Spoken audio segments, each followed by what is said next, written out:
ആദ്യം സ്വയം നന്നാകണം, എന്നിട്ട് കുടുംബം, പിന്നെ ചുറ്റുമുള്ളവരെ. അങ്ങനെയല്ലേ സർക്കാരെ ചെയ്യേണ്ടത്? സർക്കാരിന്റെയും മാറി മാറി വരുന്ന മന്ത്രിമാരുടെയും ദുർഭരണവും കെടുകാര്യസ്ഥതയും വെച്ചുകൊടുക്കേണ്ടത് ജനങ്ങളുടെ തലയിലല്ല. ഇനി ഈ കണ്ട നികുതിയെല്ലാം കൂട്ടിക്കൊടുത്താൽ നമുക്കെന്താണ് പകരം കിട്ടുന്ന മെച്ചം? ആഴ്ചയ്ക്കാഴ്ചയ്ക്ക് പൊട്ടിപ്പൊളിയുന്ന റോഡുകൾ, വൃത്തിയും വെടിപ്പുമില്ലാത്ത ആശുപത്രികൾ, മൂത്രപ്പുരയില്ലാത്ത സ്കൂളുകൾ, കുടിശ്ശികയാവുന്ന ക്ഷേമ പെൻഷനുകൾ, ഇതിലെല്ലാത്തിലും നിന്ന് രക്ഷപ്പെട്ടു പോകുന്ന പ്രത്യേകതരം വ്യക്തികൾ. മലപ്പുറത്തെയും പാലക്കാട്ടെയും മെഡിക്കൽ കോളേജുകൾ ഒഴിച്ചാൽ രാഷ്ട്രീയ താൽപര്യത്തിനു നൽകിയ ഹയർ സെക്കൻഡറികളല്ലാതെ എന്തായിരുന്നു മൂലധന ചെലവ്? വാചക കസർത്തുകളല്ലാതെ, മഹാസംഗമങ്ങളല്ലാതെ എന്തുണ്ടിവിടെ എമർജിംഗ് കേരളത്തിൽ വികസിച്ചത്? അധികം പറയാതിരിക്കുന്നതാണ് ഭേദം. ക്ഷമിച്ചും സഹിച്ചും മടുക്കുമ്പോൾ നാം സാധാരണ ഭാഷയിൽ പറയാറുണ്ട്, എന്തെങ്കിലും ആയിക്കൊണ്ടുപോട്ടെ ശല്യം എന്ന്. അതിനപ്പുറം ആരും ചിന്തിക്കണ്ട.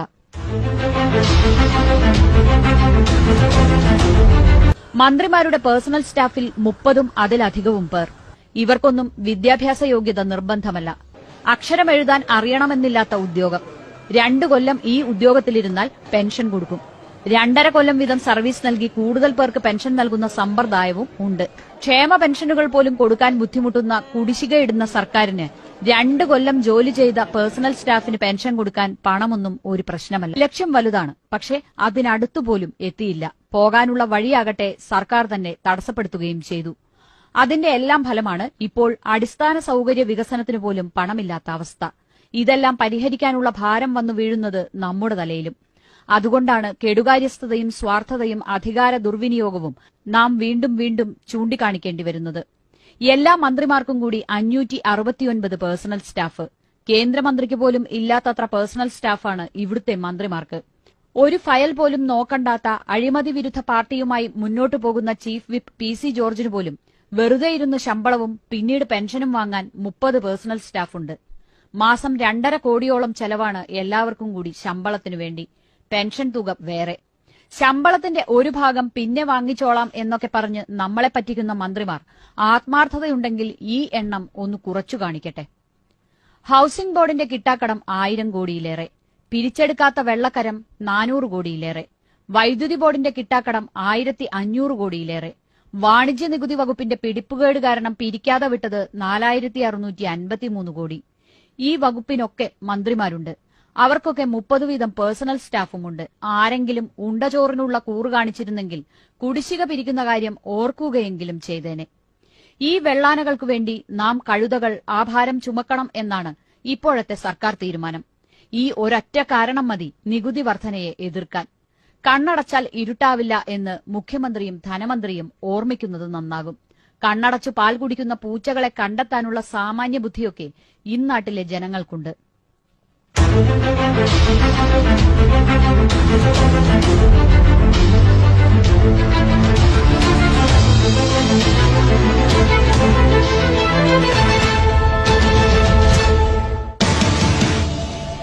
സാമുദായിക സന്തുലനത്തിന് ഒരു ബുദ്ധിമുട്ടുമില്ല.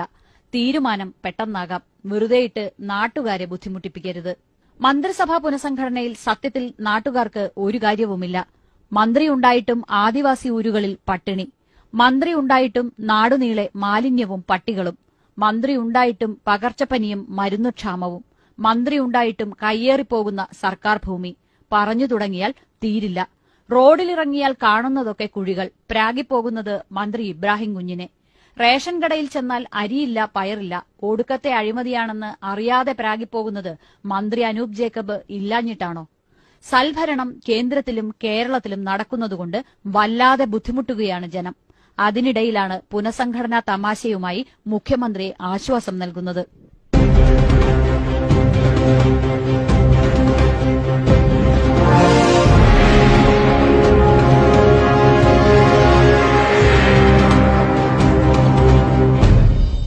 എന്തായാലും പെരുന്നാ പോപ്പിനെ മുഖ്യമന്ത്രി കണ്ടുവണങ്ങിയിട്ടുണ്ട്. താക്കോലിനി ഏൽപ്പിച്ചാൽ മതി. അവനവൻ ചെയ്തത് അവനവൻ അനുഭവിക്കണം. പെരുന്നാ പോപ്പിന് വഴങ്ങി മന്ത്രിസഭയിൽ നിന്ന് ഒഴിവാക്കിയതാണ് പണ്ട് കാർത്തികേയനെ. ഇപ്പോൾ അതേ കാർത്തികേയനെ എടുക്കാൻ വെള്ളം കുടിക്കുന്നു. അവസാന വാക്ക് പെരുന്നാ പോപ്പിന്റേതാണോ ദില്ലി പോപ്പിന്റേതാണോ എന്നു കാത്തിരിക്കാം. സംസ്ഥാനത്ത് +2 സീറ്റുകളുടെ എണ്ണം കൂട്ടി. ഇനി ഇല്ലാത്തിടത്തൊക്കെ +2 സ്കൂളുകൾ അനുവദിക്കും. പുതിയ ബാച്ചുകളും പലയിടത്തും അനുവദിക്കും.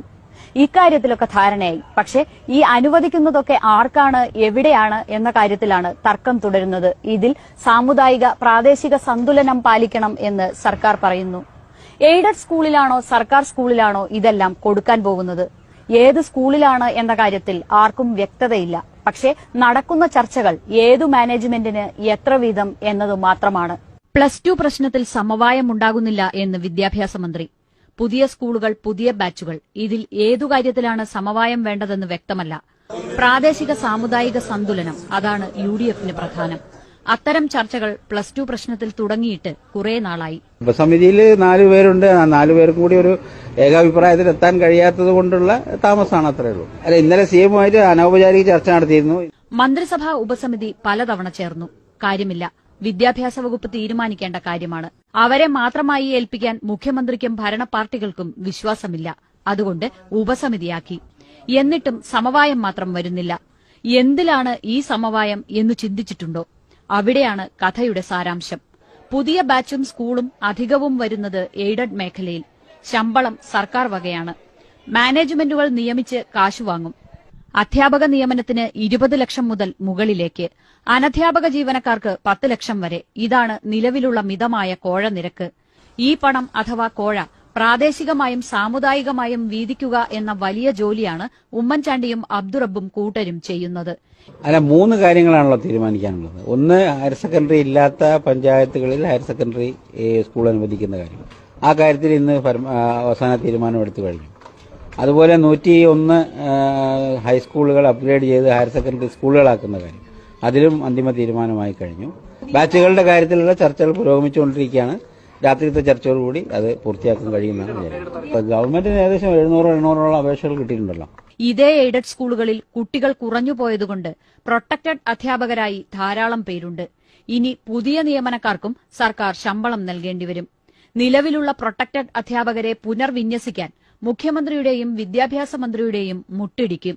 എന്തുകൊണ്ടെന്നാൽ ഇവിടെ സ്വകാര്യ മാനേജ്മെന്റുകൾ എന്നാൽ ഭൂരിപക്ഷവും ക്രിസ്ത്യൻ, മുസ്ലിം, നായർ, ഈഴവ സമുദായ നേതൃത്വങ്ങൾക്ക് താൽപര്യമുള്ളവരായിരിക്കും. വിദ്യാഭ്യാസ മേഖലയിൽ എയ്ഡഡ് എന്ന വിഭാഗത്തെ നിയന്ത്രിക്കാൻ നോക്കിയാൽ ഈ സമുദായ രാഷ്ട്രപതിമാർക്ക് പൊള്ളും. രാഷ്ട്രീയക്കാരെ വിരട്ടും. പുതുതായി +1 തുടങ്ങുന്ന സ്കൂളുകളിലെ 10ാം ക്ലാസുകളിൽ എത്ര വിദ്യാർത്ഥികളുണ്ടെന്നുകൂടി അന്വേഷിക്കണം.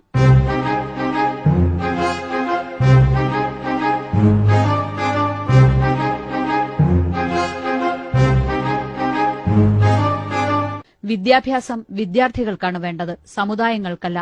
കേന്ദ്രീകൃത അലോട്ട്മെന്റിന്റെ പ്രായോഗിക പ്രശ്നങ്ങൾ പരിഹരിച്ചിരുന്നു എങ്കിൽ അൺഎയ്ഡഡിലേക്ക് ഇത്രയും പേർ പോവില്ലായിരുന്നു. ചെയ്തു കൂട്ടിയതിലും നിലവിലുള്ളതിലും തെറ്റുകളുണ്ടോ എന്ന് പരിശോധിച്ച് തിരുത്താതെ അധികാരത്തിന്റെ മറവിൽ ശുദ്ധമായ കച്ചവടമാണ് നടക്കുന്നത്.